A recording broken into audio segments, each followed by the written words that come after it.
katulad nating mga magtatanghal ay kabilang sa mga younger generation ng mga Gumiliano. Kami po yun. Kami po yun. Ayan, syempre ako po si... Ang inyong lingkod, kasama ang aking partner na si Mikey. Ayan. Dapat po sasamahan kami ng isa pa sa mga younger na writers natin, si Dexter, pero dahil po sa ilang mga projects niya sa kanilang opisina, hindi raw po siya nakadalo. So, sasaluhin po siya ng laging tagasalo, si Kuya Ariel Tabag, isa sa mga editor ng Banawag. Si Mikey po ay youth coordinator ng Methodist Church. Si Manang Sherma po ay kawani ng MCCA at kasalukuyang tinatapos ang kanyang MA sa UP Diliman. Anong MA na ngayon natin? Linguistics. Linguistics. Kung mainit na bibingka din ang libro ni Manang Aida, parang pandesal naman ang kay Manang Sherma. Mainit-init din. Kasi kabilang din po siya sa Ubod New Author Series ng NCCA. So, girl power ang Ilocano sa NCCA ngayon. Palakpakan po natin si Manang Aida at si Manang Sherma. Ang amin pong babasahin ay isa sa mga nauna kong tula. Ang title po niya ay Tudo or sa Tagalog ay Ulan. Ito po yung aming babasahin tungkol ito sa buhay sa lungsod, ang kahungkagan sa gitna ng mga nagsisiksikang pag-iral.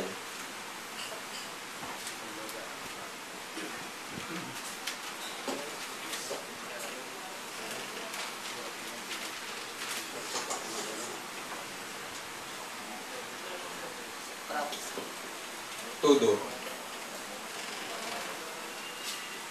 Sa agap manipod iti abay ti driver. Ti jeepney ket intinnag ti ulag ti tudo akasla at da pa nagkitakot da. Dinardaras ko tinagna. Idinto alis di siya dagiti bukal ti tudo amat-matman. Iti kaawan payong ko, naglembengak iti sirok, tinangisit asamra. Kasla sa ngaribo nga rimpadat, ipanagtinag ti tudo, tiyabong ko at magsenan. Nagturungan iti flyover, iti EDSA Quezon Avenue. Binalasi ko ti highway. Nagpulos marigatan iti kalgawman, weno ba nagtutuloy. Katagbay may saak. Iti dalan, nagti kumalasi. Ingatok lang ti makanigin, ng iba, sarade yung nagtitikot second jeepney. Aging ga, madahan ko, ibangit ti kalsada. Iti kinaawan ti payong ko, nakikadwa ang iti umong. Dagiti kat tao nga agdardara sa mapan iti pagtrabakwanda. Iti dayto yabigat ti Lunes. Imuli ang iti escalator, ti Quezon Avenue MRT station, kat na po kawak. Iti tenga ti adu at tao.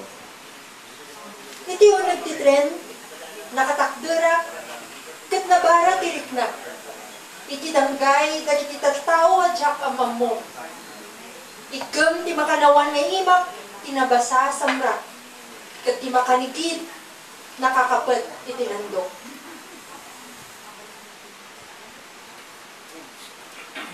Malagib ko ti palangkabot mo iti sikop. Iti magmagnata duwa nga igam ko, ti payong mo, iti tenga tinapiksa at tudo. Iti may sa malam ti Lunes, ti Hunyo. Dua at awenan tinapalabas, iti tatapay, iti universidad. Ita awan kan. Iti da ito'y pinagmagati init, binasa ti tudo apagilyan. Dita balasi taaw na labit, makikita mo ang tiin-inot apan nakatungpal dagiti arapaap mo, ket siyak. Dito'y unag ti tren, ita ang matutudo abigat ti Hunyo, malaglagip ko. Ti babae nga dapayong na, ititeng na, titudo ti Hunyo. Sapsaplitan ti tudo, dagiti tawa ti tren. Nupay nga lamag kita, nabara ti riknak, iti danggay, dagiti tattao, adyak amam mo.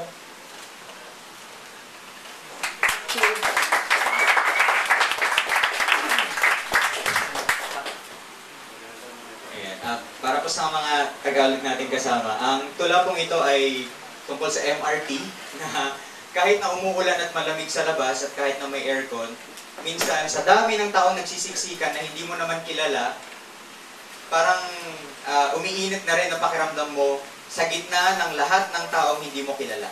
So yun po yung kahulugan nun sa Tagalog. Ayan. Ngayon naman po, ang magtatanghal sa atin ay si Manang Zita Pagaragan. Well, technically po, hindi siya Ilocano. Technically. Pero isa po siyang teacher sa elementarya at contributor sa Magazine Bisaya. Siya po ang kaisa-isang Bisaya na kasapi sa Gumil, Metro Manila. So, isunod po siyang institusyon. Magbabasa siya ng isang talata ng Hikalimtan, ang klasikong tula ni Vicente Ranudo na hinihinalang nasulat noong